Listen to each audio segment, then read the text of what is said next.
Hidup TV mempersembahkan Oase Rohani Katolik yang dibawakan oleh para imam Keuskupan Agung Jakarta. Selamat menyaksikan. Sahabat Oase Rohani Katolik yang terkasih, salam damai. Kita berjumpa kembali bersama dengan saya, Angelica Luciana, dalam acara Oase Rohani Katolik. Saya berdoa dan berharap semoga saudara semua dalam keadaan sehat dan senantiasa dalam kasih dan perlindungan Tuhan. Sahabat yang terkasih, hari ini setiap tanggal 19 Maret, Gereja Katolik secara universal merayakan Hari Raya Santo Yusuf, suami Santa Perawan Maria. Dan kita bersukacita karena pada hari ini di studio telah hadir bersama kita Romo Romanus Heri Santoso PR yang biasa kerap kita sapa dan kita kenal beliau dengan Romo Romanus. Mari sahabat yang terkasih kita bersama menyapa Romo. Romo Romanus, salam damai, selamat datang. Apa kabarnya hari ini? Berkat Tuhan baik. Selalu baik. Selalu baik. Dan sehat tentunya ya Romo. Amin. Ya. Terima kasih Romo sudah berkenan hadir menyalurkan cinta dan kasih Tuhan bagi kita semua. Sahabat yang terkasih, sebelum kita memulai permenungan pada hari ini, marilah satukan hati membuka dengan doa yang akan dibawakan oleh Romo Romanus. Dalam nama Bapa dan Putra dan Roh Kudus. Amin. Tuhan, kami selalu Kau perkenankan untuk belajar, terlebih melalui tokoh-tokoh yang juga dengan kesederhanaannya tetapi dengan kekuatan imannya. Pada hari ini melalui Santo Yusuf, kami ingin mencoba menggali dan semoga apa yang menjadi teladan dari orang-orang yang Kau pilih, yang membantu kami juga untuk menjadi bekal bagi kehidupan kami sehari-hari. Buka hati kami, bersihkan dan jernihkan hati dan budi kami untuk mendapatkan terang melalui sabda-Mu, demi Kristus Tuhan dan pengantara kami. Amin. Amin. Dalam nama Bapa dan Putra dan Roh Kudus. Amin. Antifon pembuka. Dialah pengurus rumah yang setia dan bijaksana, yang diangkat Tuhan menjadi kepala atas semua hamba-hambanya untuk memberikan makanan kepada mereka pada waktunya. Sahabat Oase Rohani Katolik yang terkasih, bacaan pada hari ini, bacaan pertama dari kitab kedua Samuel, bacaan kedua dari surat Rasul Paulus kepada jemaat di Roma, dan bacaan Injil Yesus Kristus hari ini menurut Santo Matius. Dan saya akan membaca bacaan pertama dan kedua pada hari ini. Bacaan dari kitab kedua Samuel. Pada suatu malam, datanglah firman Tuhan kepada Natan. Pergilah, katakanlah kepada hambaku Daud, beginilah firman Tuhan. Apabila umurmu sudah genap dan engkau telah mendapat istirahat bersama nenek moyangmu, aku akan membangkitkan keturunanmu yang kemudian, anak kandungmu, dan aku akan mengokohkan kerajaannya. Dialah yang mendirikan rumah bagi namaku, dan aku akan mengokohkan tahta kerajaannya untuk selama-lamanya. Aku akan menjadi bapaknya, dan ia akan menjadi anakku. Keluarga dan kerajaanmu akan kokoh untuk selama-lamanya di hadapanku. Tahtamu akan kokoh untuk selama-lamanya. Demikianlah sabda Tuhan. Syukur kepada Allah. Mazmur tanggapan. Tuhan adalah kasih setia bagi orang yang berpegang pada perjanjiannya. Tuhan adalah kasih setia bagi orang yang berpegang pada perjanjiannya. Aku hendak menyanyikan kasih setia Tuhan selama-lamanya. Hendak menuturkan kesetiaan-Mu turun-temurun. Sebab kasih setiamu dibangun untuk selama-lamanya. Kesetiaanmu tegak seperti langit. Tuhan adalah kasih setia bagi orang yang berpegang pada perjanjiannya. Tuhan berkata, telah kuikat perjanjian dengan orang pilihanku.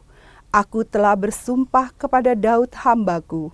Aku hendak menegakkan anak cucumu untuk selama-lamanya, dan membangun tahtamu turun-temurun. Tuhan adalah kasih setia bagi orang yang berpegang pada perjanjiannya.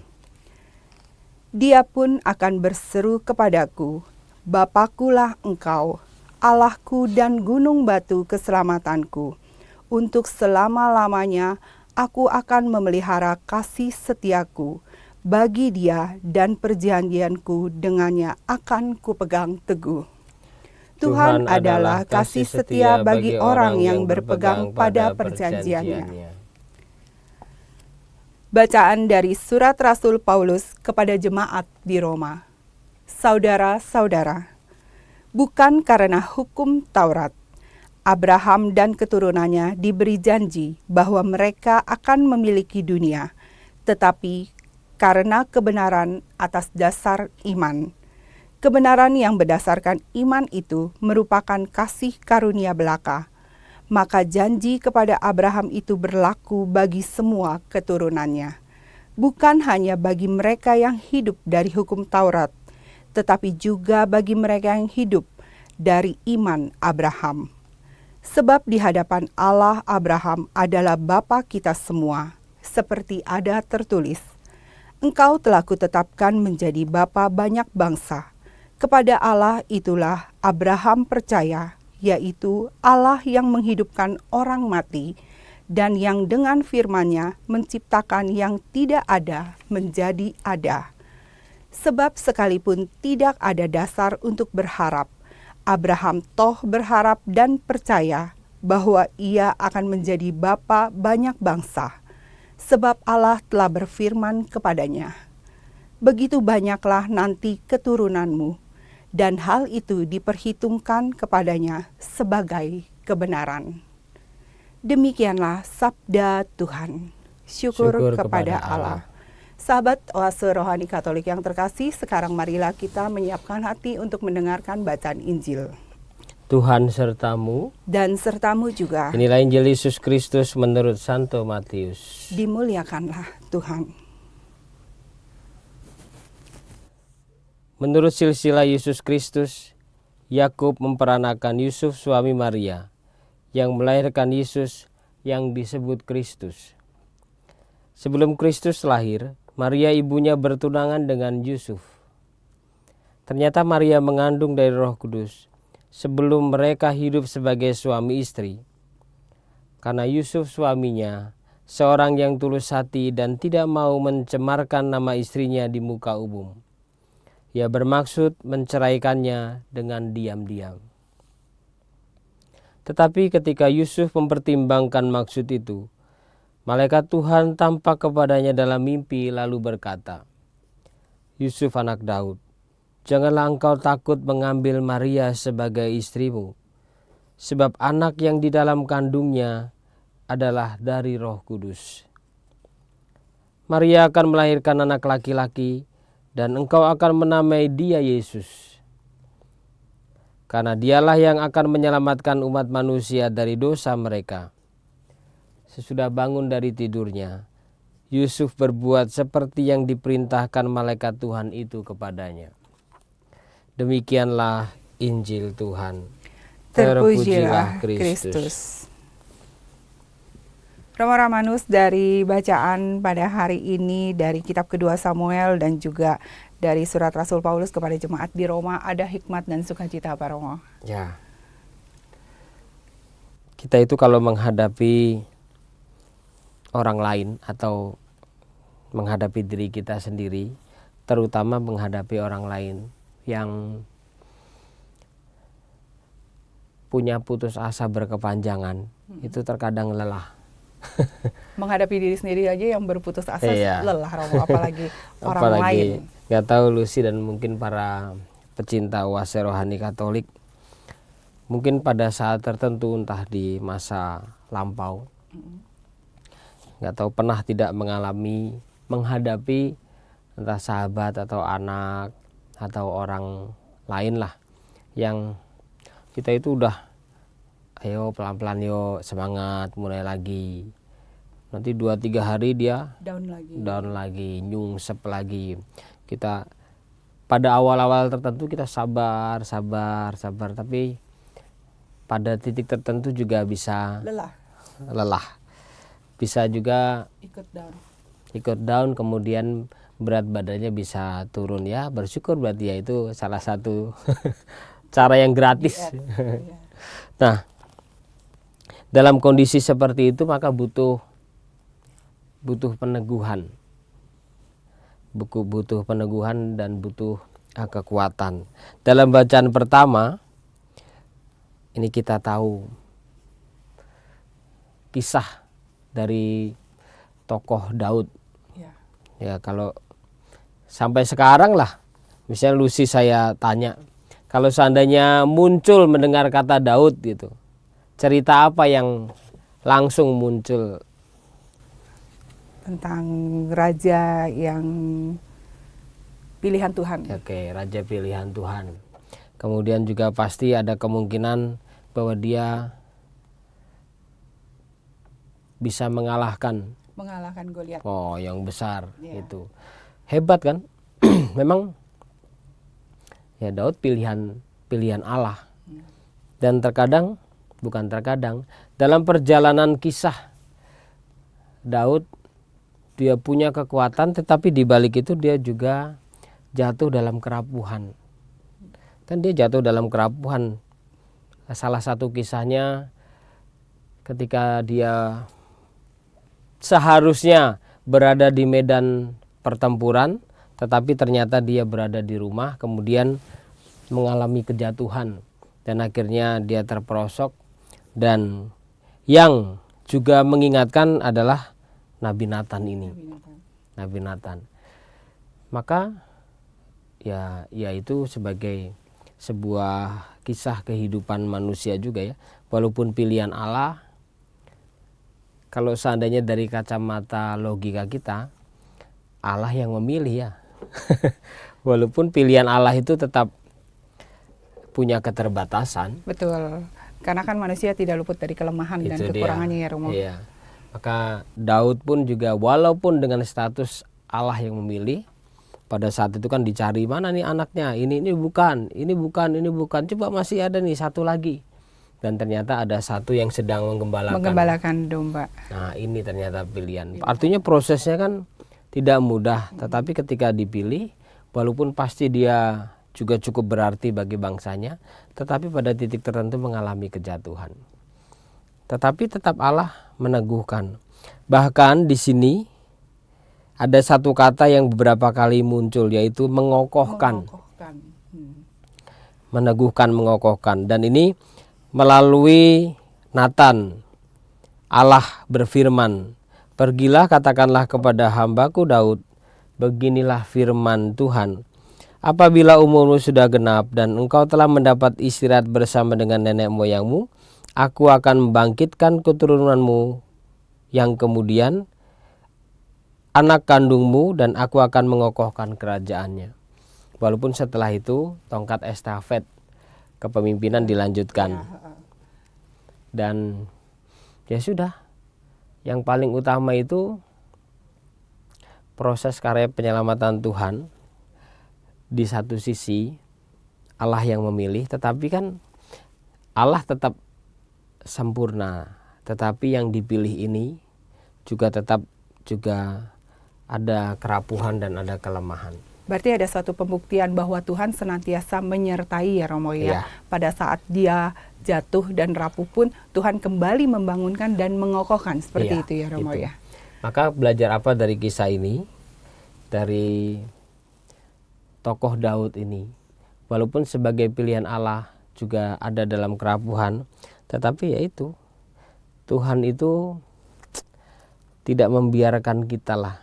Semoga perjumpaan kita ini bukan hanya nanti kan ada yang ngomongnya enak ya, ngomongnya suci-suci ya, ngomongnya kok kelihatannya semuanya bisa berjalan lancar. Tapi memang benar sih, saya bercermin pada diri saya sendiri pada saat tertentu.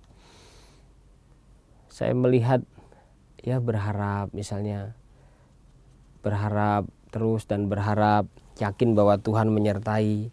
Tetapi ketika kita menghadapi situasi yang tidak mudah dan itu yang terbalut dengan doa dan terkadang doanya merasa tidak dijawab. Betul. Nah, terkadang kita bergumul, sudahlah, mau berharap seperti apa lagi, dan itu menjadi situasi yang tidak mudah dalam kehidupan sehari-hari. Tetapi saya yakin nanti siklusnya itu, misalnya terkait dengan kehidupan kita, terkadang kita sudah bekerja keras, kemudian juga tetap diusahakan dengan segala balutan doa. Walaupun terkadang mungkin pada saat itu kita protes dengan Tuhan, kita juga tidak mempunyai kekuatan lagi. Kemudian mungkin kita juga marah dengan Tuhan. Lalu kita udah lepas saja, pokoknya saya berjuang sendiri. Dan nanti siklusnya itu, amarah itu akan berubah menjadi sesuatu yang kembali akhirnya bersandar kepada Tuhan. Itu yang dinamakan proses dalam beriman, berarti ya benar. Romo ya.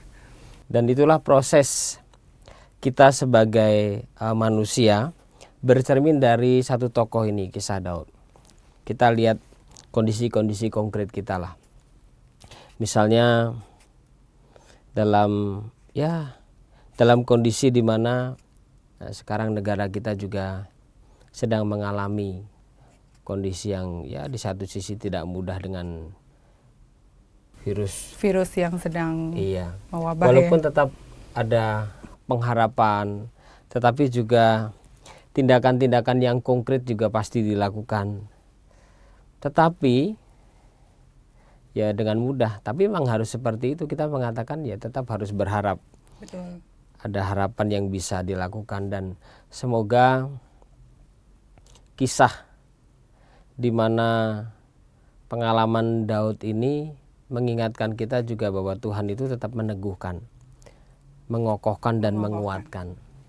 Juga jangan sampai yang nggak bisa dipaksa juga pada saat-saat tertentu, misalnya terkait dengan kita nggak usah ngomong tentang spesifik doa lah. Bagaimana kita membangun relasi dengan Tuhan. Kan terkadang juga nggak lurus-lurus amat. Tapi saya beberapa kali ketemu dengan seseorang itu yang selalu yakin pokoknya ini penyertaan Tuhan lah Romo. Pokoknya Romo doa. Bahkan sampai ada yang bilang, saya sempat tertegur dan juga diteguhkan juga sih. Suatu ketika mengunjungi orang sakit, kemudian ada salah satu ibu yang mengatakan, dia bicara dengan pasiennya, udah Bu, pokoknya berdoa rosario 9 kali sehari. 9 kali sehari saya sempat kaget. Tetapi memang beliau menghidupi itu 9 kali itu per hari. Kita tidak bisa mengatakan itu hiperbolis atau apa, tetapi sudah, itulah yang dia imani ya Romo ya. Yang beliau hidupi juga gitu.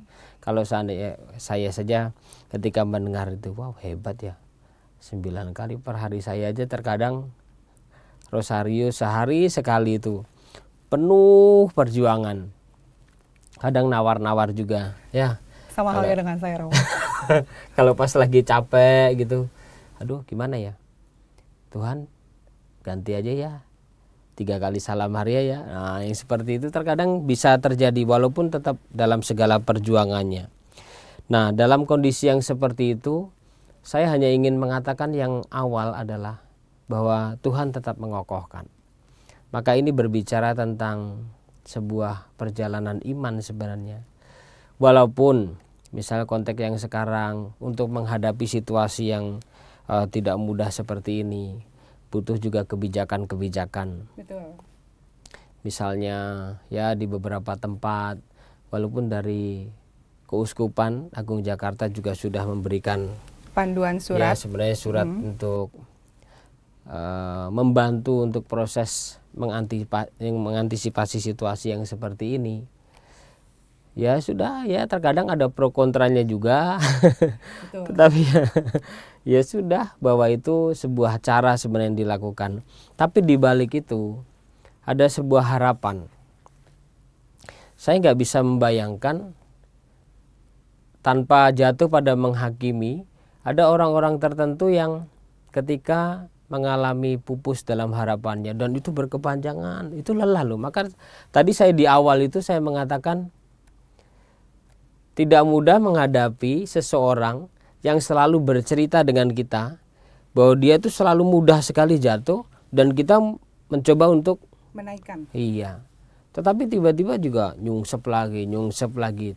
Lama kelamaan kalau seandainya kita tidak kuat, kita akan mengalami juga situasi yang terpuruk. Iya, kita pun akan juga lebih ikut hanyut dalam Iya, situasi dia ya, Romo. Itu dia. Nah, maka bacaan pertama dan bacaan kedua ingin saya coba sambungkan. Di situ pada bacaan kedua yang paling utama adalah soal bagaimana mencoba untuk beriman. Ya, beriman kan tidak tetap patut disyukuri bahwa kita sebagai orang Katolik melalui pembaptisan. Tetapi kan perjalanannya itu kan panjang. Prosesnya.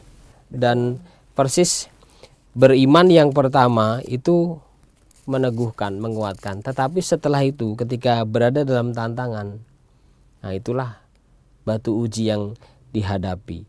Laksana seperti dalam bacaan kedua, Abraham dan keturunannya diberi janji bahwa mereka akan memiliki dunia, tetapi karena kebenaran atas dasar iman. Ya, kita tahu bagaimana kisah juga dari Abraham. Itu batu uji lah. Benar-benar diuji kesetiaannya di dalam beriman ya, Romo ya. Kalau seandainya kita bertanya lah, atau saya bertanya kepada diri saya, kepada Lucy, ada nggak tantangan dalam hal iman yang paling besar yang dihadapi? Tanpa harus kita ungkapkan, pasti ada. Saya Pasti kita pun pernah juga mengalami. Iya, saya pun juga mengalami ketika kalau orang mengatakan itu iman itu akan sungguh-sungguh teruji ketika dalam situasi titik ambang batas.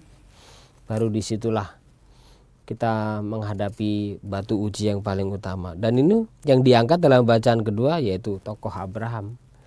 Bagaimana dia harus berjuang, tetapi mencoba untuk tetap setia di dalam perjalanan hidup. Dan itu bisa menjadi teladan. Sebab di hadapan Allah, Abraham adalah bapa kita semua. Seperti ada tertulis, Engkau telah kutetapkan menjadi bapa banyak bangsa. Kepada Allah itulah Abraham percaya, yaitu Allah yang menghidupkan orang mati dan yang dengan firman-Nya menciptakan yang tidak ada menjadi ada. Jadi pertanyaan yang baik kita munculkan untuk diri kita sendiri juga, bagaimana yang mempunyai kekuatan beriman seperti Abraham. Ini refleksi Santo Paulus yang disampaikan kepada jemaat di Roma pada saat itu. Pasti Paulus juga mempunyai pengalaman yang tidak mudah berkaitan dengan bagaimana dia beriman akan Kristus. Dia ditolak, dicaci maki, disingkirkan. Motivasinya yang baik untuk mewartakan Kristus juga tidak langsung diterima. Nah, itulah yang menjadi situasi yang dihadapi oleh Abraham. Maka ya nggak tahu ya, saya mencoba untuk mencari. Ini kan masih dalam masa Prapaskah. Tetapi kenapa kok dalam kalender liturgi Gereja Katolik diselipkan tuh Hari Raya Santo Yusuf. Mungkin juga mengingatkan bagaimana mempunyai keteguhan hati. Nah, sekarang mari kita potret. Kita sudah berjalan untuk memasuki masa tobat. Masa tobat, gak apa-apa, kita harus beranilah. Ini kan bukan hanya terkait dengan menjalani pantang dan puasa. Iya. Ya kan? Bahwa itu kita udah bertahun-tahun lah. Masuk masa Prapaskah, kemudian mulai kita disibukkan dengan apa ya, mau pantang apa ya, puasa bagaimana ya. Yang paling utama kan perubahan dari sikap hati ya, Romo, harusnya. Itu yang ya perjuangan. Betul. Sangat. Mari kita lihat seberapa besar kita berjuang untuk mengisi pada masa Prapaskah ini. Apakah kita tetap bisa bertahan, dan bukan hanya akan kita hidupi ketika dalam masa Prapaskah ini kan, tapi untuk buah di kemudian hari selamanya ya, Romo. Ini bisa, semoga saya nggak keliru, ini kan pemantik. bahwa ini juga selama 40 hari butuh perjuangan, tetapi setelah itu nanti setelah Paskah kan tetap harus dihidupi. Betul. Sangat harus dihidupi. Ya yang paling, tapi kadang tidak mudah. Orang yang sudah berniat pada masa Prapaskah ini, dia bilang, Romo, bukan saya lelah, bukan saya jenuh, tetapi saya sudah nggak terlalu pusing dengan misalnya, aduh aku mau pantang daging, aku mau pantang rokok, enggak. Tetapi dia ingin merubah hatinya. Karena menurut dia, saya itu kok pribadinya emosional. Di rumah ya memang sadar gitu, ketika pulang dari kantor itu sudah mulai sadar, oh iya ya, saya harus mulai cooling down. Tetapi kalau sudah ngelihat sampai di rumah capek jam 8, kemudian anak kejar-kejar, udah mulai Emosi kembali. itu terkadang saya tahu sekali istri saya itu terkadang juga nggak salah, kena juga gitu, dan itu relatif sering. Nah maka pada masa Prapaskah ini bukan nahan, tapi dia mengolah. Contoh yang paling sederhana, dan karena cukup dekat dengan gereja, jadi setelah pulang dari kantor biasanya dia langsung pulang ke rumah, tetapi dia mampir dulu ke gereja, kemudian duduk di pelataran Bunda Maria, berdoa, udah sebentar. Sebenarnya doa, beliau mengatakan doa saya juga kadang bingung doa apa, udah saya diam saja di situ, duduk 1/4 jam, dah pulang. Nah nggak tahu kok itu membantu gitu, walaupun beliau tahu persis bahwa pada masa Prapaskah 40 hari ini hanya sebagai pemantik, yang lebih utama nanti dalam perjalanan Kehidupan ke selanjutnya ya Romo ya. Lalu saya bermenung, iya ya itulah iman. Betul, walaupun sesimpel itu tapi sangat luar biasa sekali Tuhan menyertai ya. Iya, dan itulah iman. Iya. Dan persis sadar akan segala. Ya kisah Daud diingatkan oleh Nathan, kita diingatkan pilihan Allah tetapi punya kerapuhan, maka perjuangan disitulah yang akhirnya dalam bacaan kedua diteguhkan dengan kekuatan iman. Betul, seperti Abraham yang sudah begitu setia, akhirnya janji Allah tergenapi atas hidupnya. Iya. Romo, ini menarik sekali, tapi kita akan rehat sejenak dahulu ya. Sahabat yang terkasih, kita akan merenungkan sesaat apa yang sudah disampaikan oleh Romo Romanus. Dan kita akan kembali pada perbincangan rohani di sesi yang kedua. Hidup TV mempersembahkan Oase Rohani Katolik yang dibawakan oleh para imam Keuskupan Agung Jakarta. Selamat menyaksikan.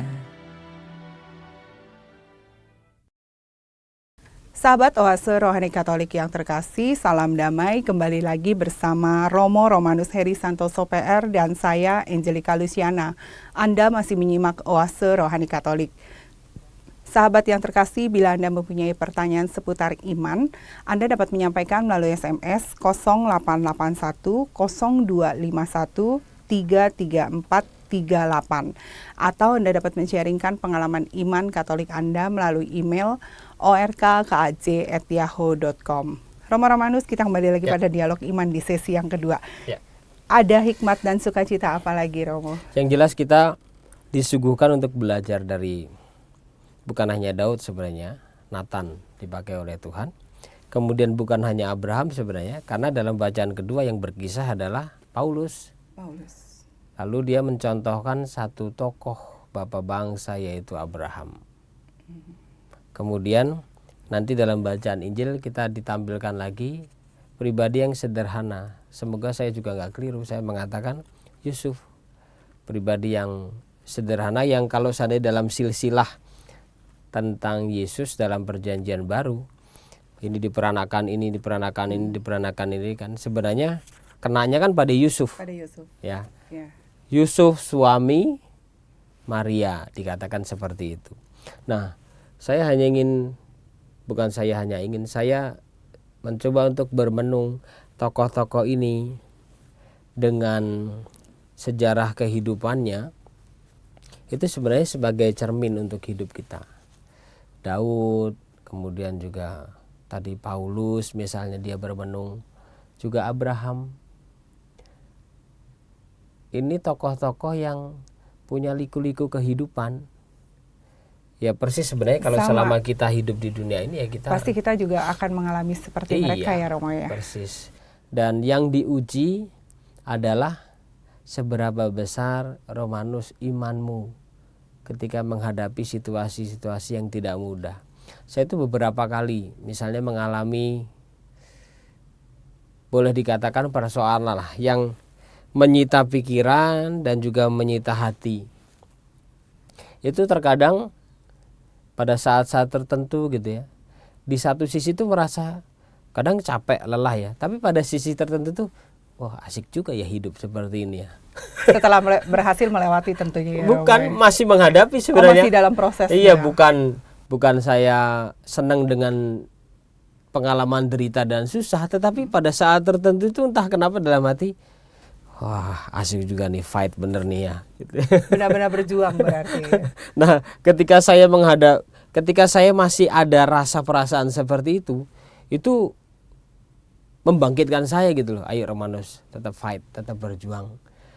Apalagi ketika berhasil melewati. Nah ya, akhirnya bisa selesai, itu sungguh-sungguh melegakan. Tetapi pada saat-saat berjuang itu yang kerap kali juga tidak mudah. Contoh sederhana seperti inilah. Saya itu bergumul berapa kali juga saya ceritakan mungkin. Ketika ya ibu saya sakit. Sakitnya memang sebenarnya sudah cukup lama, tapi berkepanjangan lama. Ketika beliau sempat dirawat di rumah sakit itu, doa saya itu juga bergumul tentang doa itu. Pasti yang pertama, semoga engkau memulihkan, memberikan kesembuhan. Sampai pada titik Tuhan, ya kerinduan untuk sembuh pasti menjadi balutan doa. Dalam doa-doa itu pasti muncul. Tetapi kalau seandainya enggak sembuh banget gitu ya, ya pokoknya membaiklah. Pada saat tertentu saya juga bergumul tentang hidup doa itu, ya Tuhan sembuhnya kok nggak bisa maksimal, ya udah berikan kegembiraan, berikan sukacita. Lalu setelah itu muncul lagi pada bagian akhir itu, tapi Tuhan sudah terjadilah menurut kehendakmu. Iya. Romo, ini luar biasa. Ini satu cermin juga buat saya dan juga buat sahabat yang pada hari ini mungkin mendengarkan. Pada awal kita sering berdoa, kita selalu meminta kehendak kita dulu ya Romo ya. Tapi di dalam prosesnya Romo begitu setia, tetap berpengharapan sama Tuhan. Ini suatu hal yang harus dicontoh. Kadang-kala kita udah sekali dua kali kita udahlah nggak usah doa gitu. Tapi Romo tetap berproses dan mulai membuka diri. Ya sudahlah, kalau tidak dijawab dengan begini ya begini, sampai dengan titik akhir berpasrah. Wah, luar biasa. Nah itu dia kan tampaknya kan dahsyat, tapi kan ketika saya menjalani, itu kan terkadang itu bukan sesuatu yang selalu berbanding lurus dan itu terjadi gitu. Terkadang pada saat tertentu di tengah saya sudah langsung, Tuhan, aku percayakan campur tanganmu. Nanti dalam perjalanan, aduh aku mau enggak lah, aku pengen lah ini sembuh lah gitu loh. Nanti turun lagi nih saya. Terus gitu. Walaupun pada saat titik tertentu ya sudah. Akhirnya iman, ya saya kan mau ngomong iman. Imanku itu di satu sisi juga diuji. Semoga juga dimatangkan dan memang dimurnikan. Saya yakin bahwa perjalanan pergumulan doa saya itu, ini kan bukan untuk saya sebenarnya. Sampai pada saat tertentu ketika yaitu ibu saya sakit, kemudian saya masih diberikan kesempatan, misalnya ada yang minta, Romo minta sakramen perminyakan Romo. Awalnya saya tuh, hati saya itu kan fokusnya ke orang tua kan. Tetapi lama kelamaan, oh ya, ketika saya tetap memberikan pelayanan, juga tetap karena saya tinggal bersama frater-frater, saya juga berjuang untuk fokus di situ. Walaupun juga terkadang pikirannya terpecah ke sana. Ketika pulang juga saya pulang maksudnya ke asrama, saya juga harus tetap fokus. Frater-frater ketok kamar saya lah, ngajak ngobrol lah. Kan saya nggak bisa baper. Betul. Saya tetap harus, kalau bahasa kerennya profesionalitas saya dituntut kan. Iya benar. Walaupun hati saya lagi sepet, lagi sedih, tapi kan ketemu frater-frater saya juga saya harus, nggak bisa saya tunjukkan kesedihan saya. Seperti pada hari ini pun kita juga tidak tahu bagaimana suasana Itu hati dia. Romo Romanus. Dan terkadang beberapa kali saya cerita, saya share supaya itu apa ya? Menjadi satu ungkapan Iyalah, harapan ya Romo bahwa ya. saya tidak berorientasi supaya maksudnya ngeluh, enggak sih, udah aku bilang Frat, aku lagi ini ngurusin ibu saya. Saya juga nggak mau dipahami berlebihan, juga nggak mau, tetapi minimal juga mereka tahu, karena satu keluarga gitu. Tetapi pada saat tertentu saya tuh bergumul dengan hidup doa saya gini, apa saya lemah ya? Apa saya ini sebuah perjalanan doa saya yang sudah cukup lelah sehingga saya mengatakan ya sudahlah Tuhan, dah terserah kamu, dah terserah. Tetapi ya saya bergumul di situ, tapi akhirnya saya berbicara dalam kacamata iman yang memang sudah ditanamkan di dalam hati saya oleh Tuhan. Saya ya enggak lah, itu berarti ya memang keberanian untuk berserah kepada Tuhan. Ya, itulah suatu proses yang Tuhan campur tangan ya, Iya. Romo ya, di dalam kehidupan beriman kita. Persis. Tetapi kan tidak mudah. Saya juga menghadapi, bahkan sedang seorang istri yang juga terkejut, suaminya juga terkejut. Tiba-tiba ketika tidak ada rasa apa-apa sebenarnya, hanya check up rutin, lalu dinyatakan kanker. Betul. Itu sering Kanker kali juga darah. terjadi. Itu dia kan. Sehingga ketika sudah mendengar gitu, nggak tahu ya, kena hatinya sehingga drop. Pasti.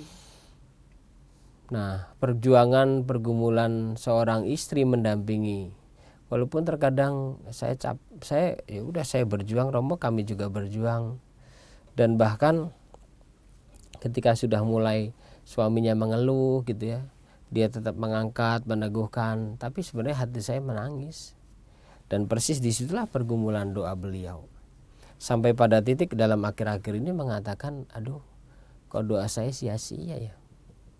Karena melihat hasil tidak maksimal, suaminya kok semakin terpuruk gitu. Walaupun dalam perjalanan waktu ya nah yang bagi saya bersyukur, ibu ini mengatakan udah tetap saya berdoa. Sampai pada titik, Tuhan aku tahu yang terbaik untuk suami. Jadi ada satu proses yang Tuhan ubah terus-menerus untuk meneguhkan iman dari setiap orang ya Romo ya. Walaupun ada juga beberapa yang endingnya tidak seperti yang diharapkan. Yang diharapkan, betul. Ya akhirnya dipanggil Tuhan.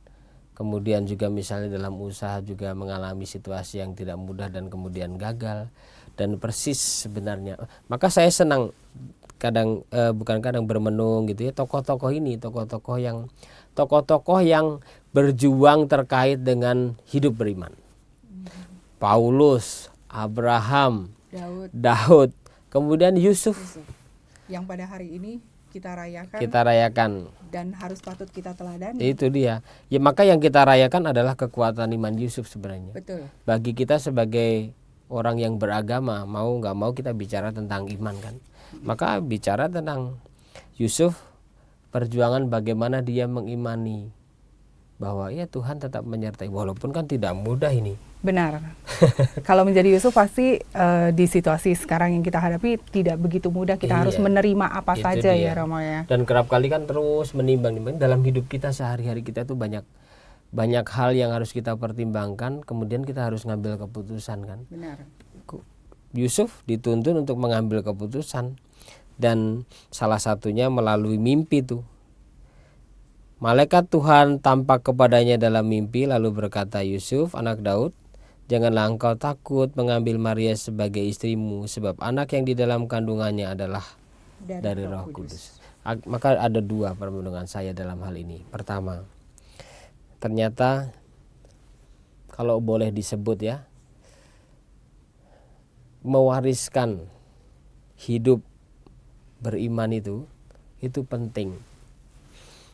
Dalam keluarga ini kan keturunan Daud. Artinya bahwa Daud itu tokoh juga yang cukup kuat dalam hal beriman juga kepada Allah Yahweh, walaupun dia mengalami kejatuhan. Mengalami pasang surut. Iya, kemudian sampai pada Yusuf. Jangan-jangan memang saya hanya berbendung secara melihat keturunan gitu ya. Jangan-jangan ya saya yang seperti ini itu cikal bakalnya sudah ditanam tuh dari buyut saya, kemudian ke nenek, kemudian ke orang tua saya, nah sekarang ke saya, dan stop ya berarti ya, saya kan nggak begitu. Tapi saya yakin bahwa itu ada campur tangan Penyertaan Tuhan. iya di situ. Itu yang pertama. Jadi tongkat estafet meneruskan tentang benih-benih keberimanan itu ada. Maka peran ya bukannya menggurui, tapi dalam keluarga memang iya kan. Betul sekali. Karena kan gereja kecil dimulai dari sebuah keluarga ya Romo Iya. ya. Berarti kita harus bisa memulai dari keluarga kita bagaimana memang benar. meneguhkan iman itu ya. Iya benar. Orang tua ke anak-anak seperti yang tadi Romo Iya, bilang. Iya benar. Maka ya mulai dari sesuatu yang saya nggak mengatakan yang sederhana, yang konkret lah dalam keseharian. Anak-anak kita itu kan melihat, kemudian juga masih meneladan kalau butuh teladan, kalau masih SD, SMP, SMU, kuliah pun juga masih melihat orang tuanya kan. Pasti mereka mencontoh apa yang kita lakukan. Iya. Kalau seandainya pasti kita harus juga seimbang, bukan hanya doa. Bukan berarti saya alergi dengan doa ya. Tetapi kan kesaksian hidup kita juga dilihat oleh mereka. Pasti. Itu kalau sembahyang, doa, rajin, aktif di lingkungan, di gereja juga hebat, tapi di rumah marah-marah lah, kemudian pelit lah, ngomongin orang lah, itu kan anak kita juga ngelihat. Benar. Betul sekali. Dan di masa Prapaskah ini adalah masa yang baik ya Romo ya. Iya. Selain kita bersama dengan keluarga kita dahulu, bagaimana Iya. kita berpantang hati dan juga memulai kehidupan beriman kita Iya. untuk menjadi lebih baik. Itu dia. Maka bercermin dari tokoh yang dikisahkan dalam Injil Matius, yaitu tentang Yusuf. Maka yang pertama yang saya mengatakan yaitu tongkat estafet untuk menanamkan nilai-nilai beriman. Saya yakin Yusuf mempunyai sebuah keutamaan yang seperti ini karena juga dia dididik oleh keluarganya pada saat itu, sehingga itu yang menjadi kekayaan pertama. Dan menjadi kekuatan Itu. pasti. Lalu yang kedua, ya memang bermenung itu penting ya, karena kan di situ Yusuf dikatakan menimbang-nimbang. Sebenarnya kan dia sudah mendengar tunangannya ini Maria itu hamil. Dalam situasi yang seperti itu sedang bertunangan, dan ya kita bukan berimajinasi saja, berkontemplasi lah. Kita memposisikan laksana seperti Yusuf pada saat itu, walaupun nggak bisa 100%. Ya kalau seandainya sedang bertunangan, nggak pernah ketemu, tapi tiba-tiba pasangannya hamil, itu sebenarnya sesuatu yang sangat tidak mudah sekali. Iya, sebagai seorang manusia biasa yang Iya. tadi Romo juga ungkapkan ya. Pasti dia belajar itu mendengarkan, terus mendengarkan sampai sebenarnya Tuhan menyampaikan pesannya dalam mimpi melalui malaikat. Itu kan cara Yusuf mendengarkan sebenarnya. Iya. Ya dia mendengarkan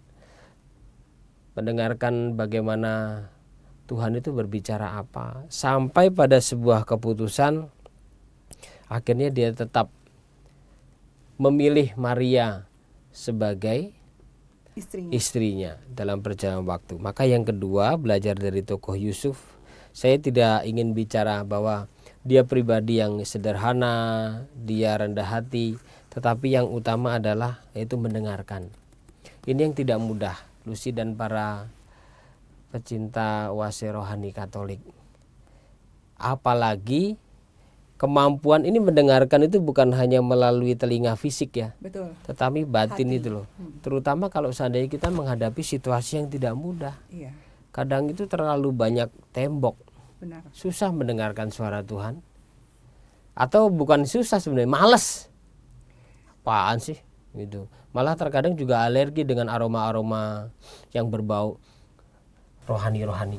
Karena kita juga kadang kala juga tumpul dan tidak peka ya Romo. Itu ya. dia. Maka emang tidak mudah sih mendengarkan. Kalau ada seorang bilang kepada saya, Romo tuh sebenarnya pernah nggak sih mengalami kekeringan rohani? Romo pernah nggak misalnya, aduh hidup kok nggak ada makna ya? Lalu saya jawab dengan tegas, pernah. Terus apa yang Romo lakukan? Pasti ditanya. Iya, dan terkadang juga pada saat-saat tertentu itu bisa diteguhkan gitu ya. Kemudian bisa kembali, ya terkadang kan orang juga bingung hidup rohani itu apa sih? Iya. Bingung gak sebenarnya? Romo hidup rohani itu apa gitu? Konkret misalnya ya udah, misalnya doa jelas, misa jelas gitu. Tapi hidup rohani itu apa? Ini kan masalah jiwa ini. Pada saat tertentu saya bisa diteguhkan, bisa bukan masalah seneng, tetapi juga mengalami kegembiraan dan sukacita kembali. Tetapi pada saat tertentu lama gitu loh dapatnya itu, lama sekali. Iya, sehingga memang contoh sederhana ginilah, bangun pagi baca koran ya baca koran, kemudian juga baca buku terkait dengan buku rohani ya dibaca, kemudian bahkan baca kitab suci juga iya, dengerin lagu musik rohani pas nyetir dengan harapan semangat rohaninya bertumbuh. tapi kadang nggak dapat apa-apa. Itu kan sebenarnya oh saya itu sedang kering loh. Yang biasanya mendengarkan lagu misal andai ku tak dapat melihat, itu aja dengerin gitu langsung pas lagi nyetir gitu, haru gitu ya. Langsung berpikir ya. Iya gitu, mak udah langsung cek, oh iya ya ampun gitu ya. Itu kan terkadang bisa aja kan hanya dengerin gitu. Terus sudah membangkitkan. Iya, rohani. semangat lagi hidup rohaninya. Itu bisa terkadang dapat. Tapi terkadang hiperbolisnya itu sampai 23 lagu rohani tapi kering aja. Nah, karena memang seperti itu ya Romo. Iya. Terus apa yang harus dilakukan? Sudah saya mencoba untuk udah mendengarkan itu. Dan saya menyadari, oh Tuhan saya lagi kering nih. Aduh, memaknai biasanya kalau naik kendaraan, naik mobil, ngelihat ada saudara kita yang bawa gerobak. Saya beberapa kali kan ngelihat ada ibu-ibu yang dorong gerobaknya, suaminya itu daerah Jakarta Timur itu. Mohon maaf dia tampaknya kan sudah kena stroke. Tapi dia tetap berjuang. Anaknya ditempatkan di dalam gerobak gitu. Pada saat saya beberapa kali ketemu, tetapi pada saat tertentu itu saya aduh gitu ya, menyentuh lah. Terenyuh. Itu menyentuh saya. Kemudian ya beberapa kali saya juga masih punya niat yang baik, dah saya berhenti sebentar, kemudian saya kasih dan beliau juga menerima. Tapi pada saat tertentu lewat kadang ketemu lagi garing tuh, biasa aja nggak nyentuh saya. Nah itu kadangkala juga terjadi pada saya dan juga sahabat-sahabat mungkin. Kadangkala kita juga bebal dan kurang peka ya Romo ya. Ya kering sebenarnya. Oh, itulah di situ berarti saat-saat kerohanian kita sedang kering. Iya sebenarnya. Terus apa yang kita harus lakukan Romo? Nah sebenarnya pertanyaan itu kan bisa muncul beberapa kali atau bahkan kita tanyakan kepada orang lain atau seperti hari ini Lucy mengatakan apa Romo yang harus dilakukan. Terkadang pada saat tertentu oh ya udah jalanin aja tanpa maksudnya terlalu banyak belok-belok yang terlalu berlebihan gitu. Maksudnya belok-belok tuh gini, ini kan tergantung kekeringannya seperti apa dan mencari maknanya susah seperti apa ya. Misalnya ya udah kayak gini, jangan terlalu beloknya terlalu ekstrim. Walaupun saya contohnya juga nggak tahu ekstrim atau enggak. Misal udah kalau anak muda dugem aja lah, capek lah gitu ya. Kemudian udahlah saya udah pokoknya dunia malam dah saya nikmati lah semuanya. Nggak bisa kayak gitu. Maka Tuhan mengajak untuk udah harus fight dulu, dah dijalani dulu. Walaupun terkadang ada seorang anak muda yang bilang udah saya bosan Romo. Gimana ya gitu ya, pertanyaan gimana itu kadang nggak gampang kan. Benar. Saya bisa aja jawab mengatakan yang jawaban lurus lah, yang diplomatis lah, yang maksudnya Romo banget lah jawabnya gitu ya. Saya bisa aja jawab begini, ya udah ya tetap ke gereja walaupun lu nggak dapat apa-apa gitu. Paling dia akan bilang gini, Romo nggak usah ngomong gitu, gue juga jalanin gitu lah. Suatu ketika saya bilang, oh bosen ya, udah nggak usah ke gereja. Saya bilang, lah gimana sih Romo? Masa gitu? Nggak usah ke gereja. Hatimu pengennya apa? Nggak ke gereja, udah jalan dulu, nggak usah ke gereja. Walaupun ini nggak bisa di generalisir ya. Maksudnya ini kan nasihat. Nah, ini case by case, kasus per kasus. Maka saya beri catatan itu. Ini nggak bisa menjadi jawaban yang paling utama. Orang. bercerita ini sharing pada saat itu saya menghadapi pribadi itu, karena saya mendengar sejarahnya, prosesnya gitu, sehingga saya memberi usulan yang seperti itu. Udah gini dah, nggak usah ke gereja dulu. Boleh ya Rom, ini bukan masalah boleh nggak boleh. Hati kecil kamu pengennya apa? Ya Romo, saya mau nggak ke gereja dulu deh, saya bermenung. Ya udah nggak usah. Ya ini bersyukur dalam perjalanan waktu kurang lebih 3 bulan, akhirnya dia mengatakan sendiri, kok lama-lama saya rindu ya. Di dalam kekosongan itu ya. Nah dia kan menemukan. Nah ini endingnya seperti ini kan, selesai. Romo, iya saya rindu Romo. Nah sekarang yang berikutnya saya bilang, coba apa yang membuat kamu merasa kosong, merasa kering, merasa nggak ada makna, apa nih gitu loh. Nah ternyata usut punya usut, lelah dalam pekerjaan, pulang ke rumah berantem mulu dengan orang tua. Itu yang membuat dia merasa jenuh. Nah 2 hal itu akhirnya dia menemukan tuh akarnya apa. Tetapi saya itu hanya ingin mengatakan seperti ini, terkadang pada saat tertentu nasihat-nasihat kita itu juga bisa berguna, tetapi the last decision, keputusan itu di kita sebenarnya. Betul sekali. Itu. Maka seperti Yusuf menghadapi situasi yang seperti ini kan, Yusuf ya mungkin bukan mungkin dia menghadapi, menimbang-nimbang, sampai di sini ceritakan bahkan Allah datang kepada dia melalui mimpi, melalui malaikat. Tapi kan keputusan tetap di Yusuf. Mau malaikat 1000 malaikat datang kepada Yusuf dalam mimpi, dalam apa, kalau Yusufnya gak mendengarkan suara Tuhan dan akhirnya keputusan yang berbeda, ya sudah toh. Itu. Benar. Maka keputusan ya tetap di kita, dan itu seperti anak muda tadi ya. Yang paling utama itu akhirnya tumbuh dari diri sendiri ini loh. Kalau seandainya itu muncul dari diri sendiri, itu awet biasanya. Iya. Dan itu juga harus tentunya proses di dalam diri kita dan kehidupan beriman kita tentunya ya Romo, yang bisa menghasilkan suatu keputusan yang benar. Iya, benar itu. Maka ya persis sebenarnya kan latihan terus menerus ya. Berarti relasi yang baik dengan Tuhan itu yang harus kita jaga melulu. Ya, walaupun terkadang relasi dengan Tuhan itu juga nggak melulu lurus-lurus saja. Benar, ya. kadang kan kejenuhan. Terus kadang kita sebagai manusia yang lemah dan rapuh ini kadang-kala suka merasakan hal-hal yang tidak berkenan buat egonya kita ya Romo. Persis, dan terkadang kita pada titik-titik tertentu hidup kita itu kan juga masuk dalam, kalau boleh saya sebut, dalam padang gurun. Betul. Dalam padang gurun, tetapi ya terkadang padang gurun itu jangan dikira tempat-tempat yang seperti itu Tuhan gak hadir. Tuhan selalu hadir, justru memberikan air kehidupan buat Itu kita dia. semua.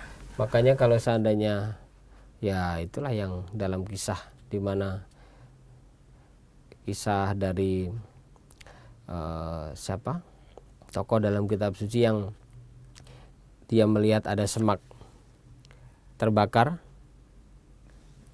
Musa ya. Lalu dia bilang, jangan injakan kakimu di sini karena tempat itu menjadi tempat yang kudus, padahal kan di padang gurun.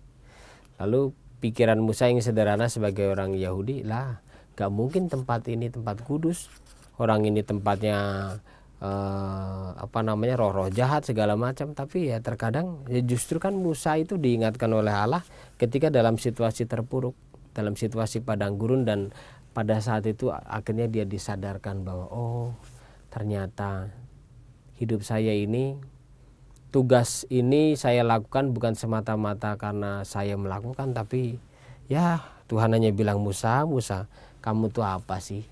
Kamu pikir bahwa kamu yang paling hebat, kamu pikir bahwa kamu yang menyelamatkan bangsa ini, itu bangsaku, kamu tuh gak ada apa-apanya di hadapanku. Musa akhirnya diingatkan dan disadarkan.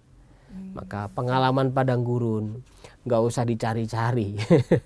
Merasa kering, gak ada makna, ditinggal orang yang kita cintai karena meninggal, kemudian kegagalan dan lain sebagainya, itu pengalaman-pengalaman kalau boleh disebut padang gurun. Tetapi coba lihat bercermin pada hidup kita. Bukankah kita mengalami yang seperti ini? Terkadang kita terpuruk, tapi pada saat itu kita bangkit, kita dapat. Itu. Romo, ini luar biasa loh, di masa Prapaskah ini ya, kita mendapatkan suatu permenungan dan juga sharing iman dari Romo Romanus, bagaimana kita bisa lebih bercermin kehidupan beriman kita ya Romo ya, supaya pada nanti Paskah dan selanjutnya itu yang jauh lebih penting, kita mengimani dan membawa hidup beriman kita untuk menjadi buah kebaikan bagi sesama. Seperti itu ya Romo ya. Romo, terima kasih loh buat kebersamaannya pada hari ini. Apa yang Romo wartakan sungguh memberikan inspirasi bagi saya dan juga sahabat. Amin. Terima kasih ya Romo. Sahabat yang terkasih, usai sudah kebersamaan kita pada hari ini, saya Angelika Luciana dan Romo Romanus Heri Santoso PR mohon pamit dari ruang dengar Anda. Sekarang marilah kita satukan hati, menutup dengan doa dan mohon berkat Allah melalui Romo Romanus.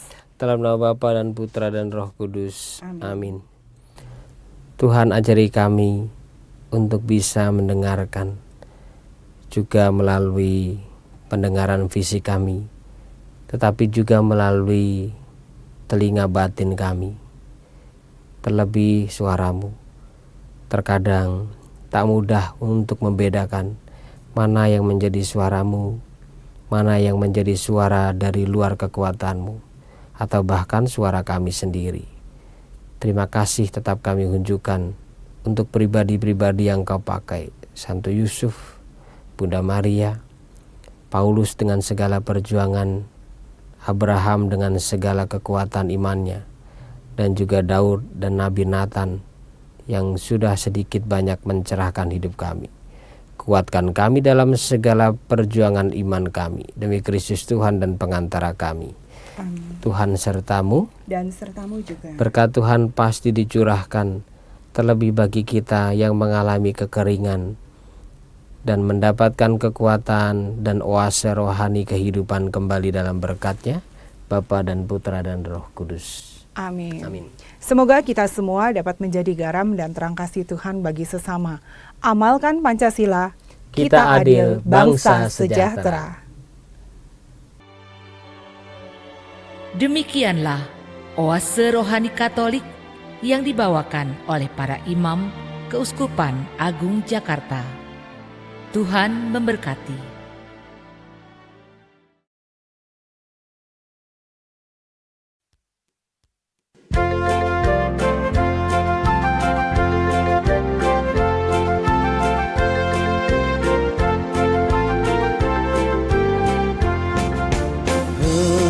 Hendaklah kamu murah hati seperti Bapamu murah hati. Inilah amanah sabda suci, wujudkanlah dengan berbagi. Berbagi iman dan harapan, berbagi kasih persaudaraan, berbagi berkat dan kerjasama, aksi nyata berbela rasa. Berbela rasa pada yang lemah kecil, berbela rasa pada miskin tersingkir, berbela rasa pada yang sakit cacat, sesama sukacita, Bapa pun sukacita. Hendaklah kamu murah hati seperti Bapamu murah hati. Inilah amanah sabda suci, wujudkanlah dengan berbagi. Berbagi iman dan harapan, berbagi kasih persaudaraan, berbagi berkat dan kerjasama, aksi nyata berbela rasa, aksi nyata berbela